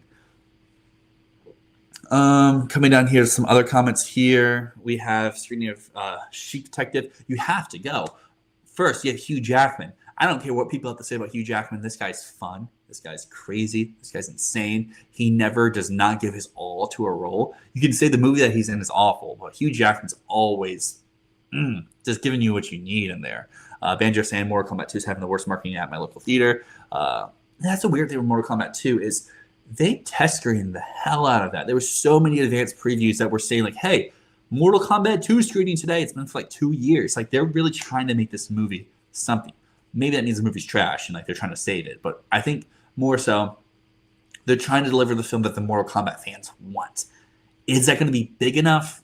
That I'm not exactly sure. And that's why I want to pull it for a top 15 list here, maybe a top 20, but I don't think this will be in my final top 10. And I'm not trolling about Chic Detectives. That trailer looks so fun. Let's see. Moving down on the line here, May 15th, this is the weekend where I don't really know if I want to pull any of these movies further. In the gray is God Is Obsession. Obsession could be buzzy, but I don't think it's going to get to the point where it's going to put up like Final Destination type numbers. I think this could do decent, like 70 million, even like Long Legs type money potentially, because someone mentioned Long Legs before, but Long Legs would not have made a top 10 for the summer box office season, where I think Obsession can have a good time, but I don't think it's going to make that much money. Is God Is trailer looks fantastic, super buzzy at the Michael screening and even before the drama last night, but again, those are two films that are not going to eclipse the triple digits in domestic gross. So then we move down to May 22nd. I've Loved Boosters. It's a good movie. It's Boots Riley. You know what you're getting.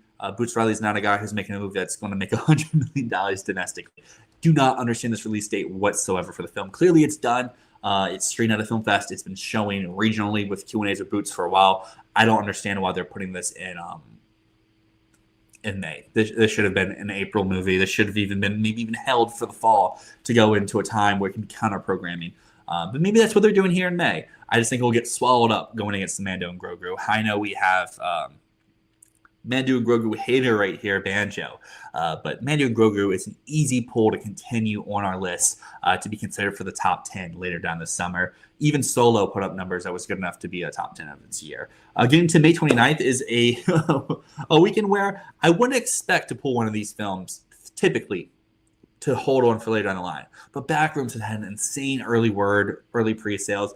I think there's a chance that this could be the breakout horror hit of the summer. I think this could put up like Five Nights at Freddy's numbers and Final Destination weapons type thing where the numbers just keep going up and up and up. And pre-sales and opening weekend, it holds well week to week. It all depends if the movie's good, or at least it reaches its target demo. But I just think there's a chance that Backrooms could be the surprise horror film that makes it into the top 10 this year that people aren't really taking serious at the moment. But I think there's a lot of buzz behind this. And yeah, like Banjo says, Backrooms sweep. So now we move out of May.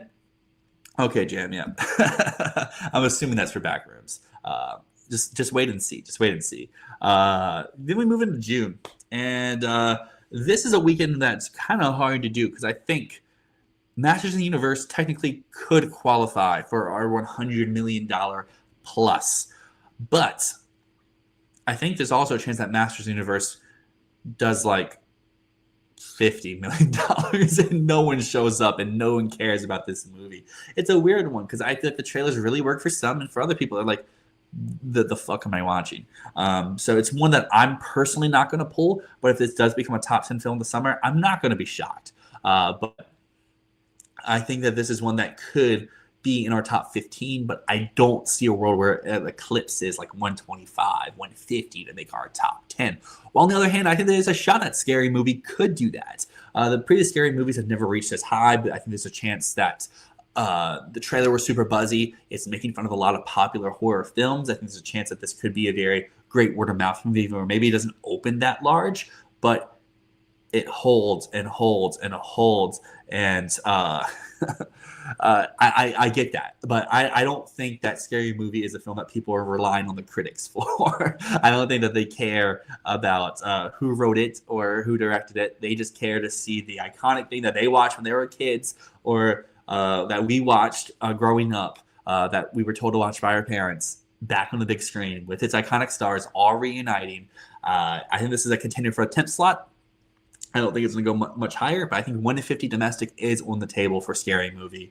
And it's one of those where I think that it could make or break a lot of people's predictions if they put in their top 10 or if they leave on the outside looking in, because there's so much going for it, but it also could be like Naked Gun, where it's just one sliver, and that it's only that sliver who shows up who really enjoys it, but doesn't really expand out too much. So it's one I will push through to become in like our top 15 or so, but top 10 might be a little far. And like Ben just saying, they didn't do too well box office wise, but I would say it's a different era.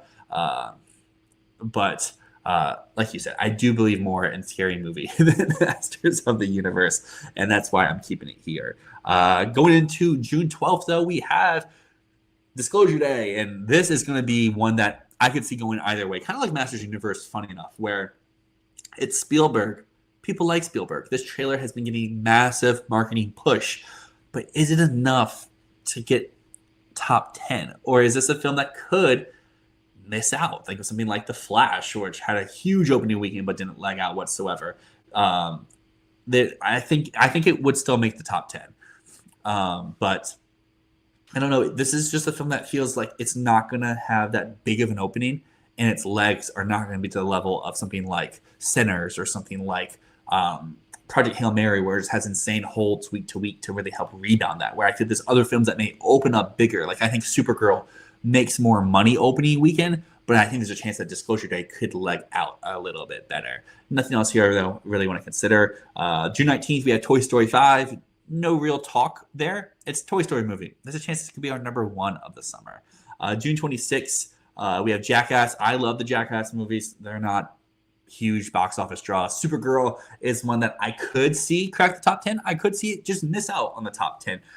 It really just depends on how high some of these top 10 films go this year, because, like I said, I think normally the bar is about $100 million. I think we could be getting back into pre-pandemic vibes, where our 10th slot is more at the $150 million range than just $100 million. So Supergirl is one I will push through, but who knows how high it can go. And then we get on a streak of contenders for our top 5. Minions and Monsters. Shout out the boys. Minions Unite. I wish this could be the number one film of the summer. It looks so fun. It looks amazing. Minions movies are always elite bangers. But they've been going... They peaked, and now they're coming down a little bit. So I think top 5 is a good range for Minions and Monsters. Young Washington could be the big surprise of the summer, going all the way back to what was the other Angel Studios one's called? Sound of Freedom. I think there's a chance that Young Washington can be Sound of Freedom Part 2. It really just depends on how good the movie is and how wide of a my phone just got disconnected. How wide of a range it could have. But let's see. Can I reconnect it for y'all real quick? It's fun. My hand flung up too much and I moved it out. But yeah, Young Washington. It's one to believe in. I think so. It's one I drafted in our box office draft. It's one that I think could be a big thing. And does this not want to reply to me? All right, well, I guess that's not going to reply. So you get no more graphic for the rest of the way. But yeah, Young Washington. I believe in Angel Studios here. While I try to look on that, so let's go to some comments here. Deadass be Sound of Freedom type thing. And I do agree. My big concern is This is a film, if you want to predict it, that's not going to have any marketing buzz, any promo ahead of time. Son of Freedom didn't. These type of films don't. They're word of mouth sensations. They open up big because people pack the theaters with their churches, with their friend groups, with their family groups on opening weekend. And the fact that this looks like it could be more of an action epic too, I think you can bring in some more even non-religious people into this film, into its audience. I think there's a chance that Young Washington could leg, but it goes back to my point of how high is the 10th place film this year. Coming on the list a little bit more, we have Moana. Say what you want about the trailer, say how bad it looks, say how unnecessary it is. There is a built-in marketing demographic for this. Even the Disney live-action films that are critically bombed, that people say they don't care about, still show up. Just look at Lilo and Stitch last year. People are like, oh my gosh, no one cares. No one's going to see this movie. And what did it become? It became the highest-grossing film of last summer. That's really my thing, too, is just like, I just don't understand why people want to deny so bad, because clearly there is a caked-in market for these films. And yeah, so then we get to Evil Dead Burn on the same weekend. That's one I'm not as much buying for a top 10. I get there's some horror breakouts year in, year out, but the Evil Dead movies, I just don't feel like can reach the eclipse of like the Final Destinations or the Weapons or some of the previous ones that we've had in the past. I just don't feel like those are the films that break out. Cool. I think I got this fixed now for you all. Share screen. Hold on. Let me get this for y'all before I keep going, because who wants to listen to me talk when you can actually see the graphic too right next to me? Boom. There we go. Cool. So yeah, Evil Dead, not really caring about that. And Bolt saying Lilo and Stitch look better. Yeah, I guess that they both don't look great to me, but I think that Moana has a baked-in fan base. You look at Disney Plus, the animated films dominate. Moana 2, no one liked that movie. Made so much money.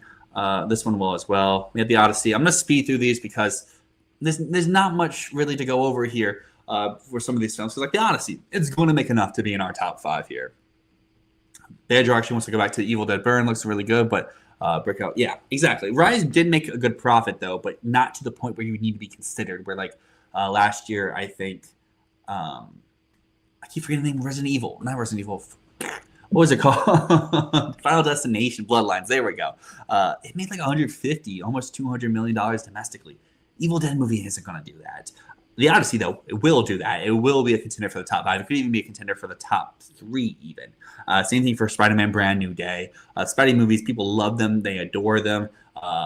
Every Spidey film is topped whatever season it comes into, and I think this one is no different. There's a chance this could be our number 1 film of the summer. Depends on how much they bake in Doomsday, I think, stuff into it. I think that's a large reason to why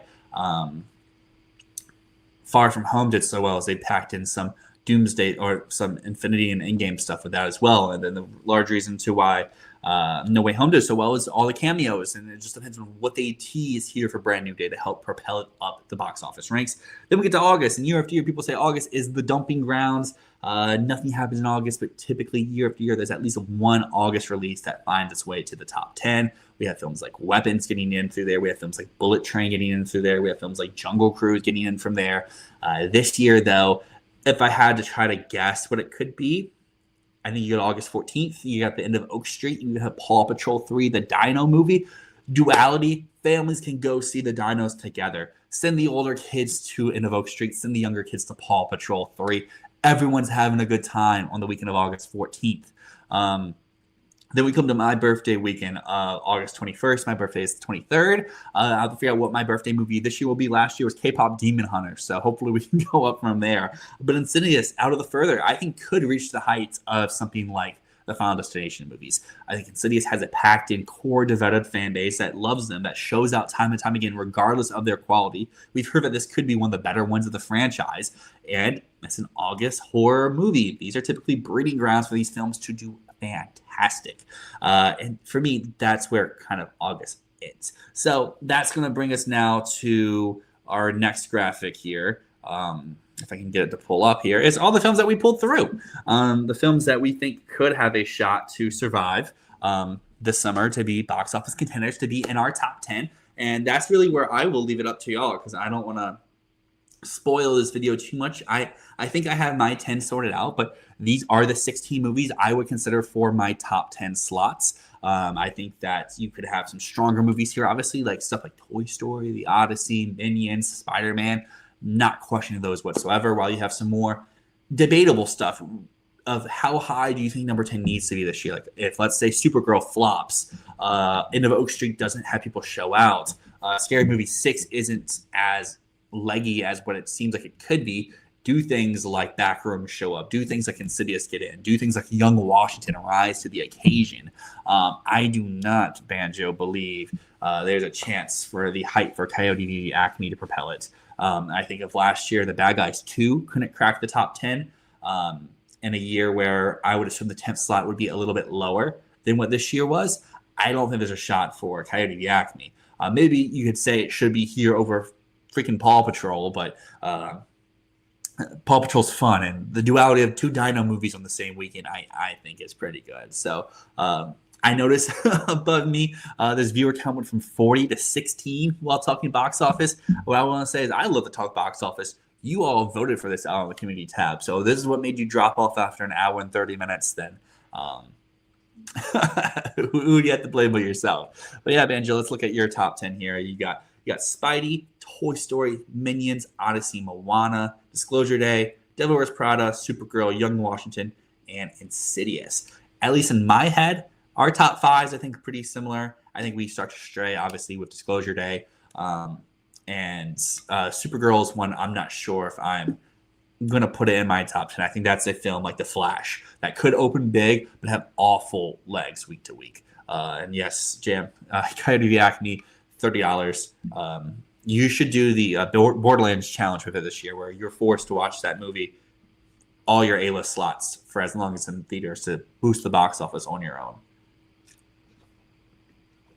But I guess before we wrap up here, let's just open up for some questions here at the end. We can go back to our awards expert here and look at some stuff. We can keep talking about box office, but we should probably wrap up here. We're almost at the 2-hour mark. This is about as long as I want to do. The views tell me that we should be wrapping up as well. Like I said, we're at 40. I think that's a high for one of these lives. So massive shout out to everyone out there who's still here, who came in earlier, who's popped in and out throughout. And it means a lot that you would want to sit here, chat with me. Like I said before, I'm not sure if there'll be another live next weekend. I fly to Chicago on Sunday, so maybe I can make one happen on like Friday of next week. But that might be a little tight, because there might not be much new things to talk about. I just don't want to hop on here to talk for no reason. If I'm going to hop on here, I want to talk with you about something. Michael fans want to see me glaze, says Banjo. I mean, maybe they did. That would be cool. And we don't talk about Borderlands. That is fair. I guess the last thing I'll talk about before I really hop off here is coming down to, can I bring this up? It's just awards expert, our community tab. As you see below me for the whole day, we've had the awards expert ratings kind of come in, come out. And can I move this banner to be anywhere else? I guess I can. So we'll just have the top half to look at. But as it resets down here, we'll just do one last look to see how everything has changed since the last time we talked. Since, like I said, it's been about 2 weeks. So we've had a lot of movement in the charts. The Odyssey clearly is still at number 1. 45% of people have it winning Best Picture. Wild Horse 9 actually rises up above Digger to take the number 2 spot on Awards Expert. I'm assuming that's partially the trailer and partially some more mixed stuff about Digger coming out from the CinemaCon trailers and stuff. Project Hail Mary, Dune Part 3, Fior, all stays in the next in line at 4, 5, 6. But Cry to Heaven actually jumped up a lot. It went from like 13 or 14 up to number 7. I'm assuming part of that is a lot of people posting their first Oscar predictions, including this movie. Fatherland also rises after what I would assume to be the canon announcement. Narnia goes up as well. Brother Bro, I know, is super high on it. Oscar expert as well. So I'm sure that's part of the reason why. Social Reckoning drops. No One Cares drops. Disclosure Day drops. All those movies, I think it makes sense to kind of fall out of the top 10. Then we have All of a Sudden Rising. Michael dropping from, I think it was 11 down to 14. Jack of Spades surprisingly moves up the rank. So does Werewolf. But both of those do move above. The entertainment system is down. which is a film that doesn't even come out this year. Josephine is our first film in a while to really stay at its place at number 18. I think that's a spot it will stay pretty much for the whole year. Being Human rises. Sean Hayes followed up Dakota. Saturn Returns goes up as well. Sense and Sensibility rises. Let's get that higher than 21, guys. Behemoth goes up to 22 as well. Cliff Booth drops a few spots. And then Tony and Hope are new additions to this list. I think Ink and The Drama. No, Ink and I Love Boosters were the films to really drop off of the top 25. And I guess for me, just looking at some of these, I mean, obviously Hope, it's going up due to the Canada aspects, up 4% for the nomination. In my top 10, I'm one of these 22 people right here. It's more so a fun pick here than a full believe. Tony makes sense as well. As we're coming down here, you can kind of see the different people who have it. And no one has it up here. What do we have? We have a few people have it at number 2, number 3. Matt Johnson superfans, they're going to show out. They're going to do their thing. Cliff Booth is dropping. I'm surprised that's dropped so much, but what can you do? I'm kind of just yapping at this point. Numbers keep going down, so it should be time for me to go down as well. Last things I'll say here is Banjo, Sign Return, over Sensibility. I do agree. Insane takes. And Wild Horse 9.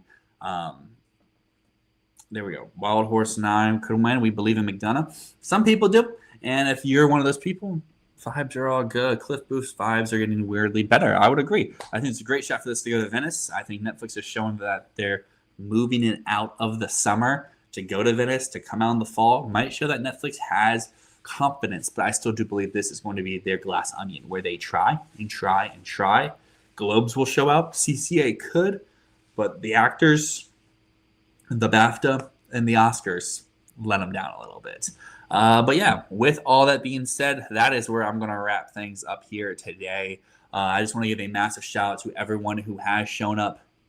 As always, I really appreciate it. We're about to hit the 2-hour mark. I think it's a good place to conclude today. Next time around, though, maybe we'll do something fun. We'll open up maybe on the community tab, open up some questions so all of you out there can drop in some hot takes ahead of time, maybe some bold predictions, and we can kind of go through them on stream. So everyone in the comments, as well as myself, maybe Matt can jump on as well, and we can kind of talk about your predictions out there before we head into the Cannes Film Festival. But until next time, my name's Dyl. This has been Fantasy Filmball.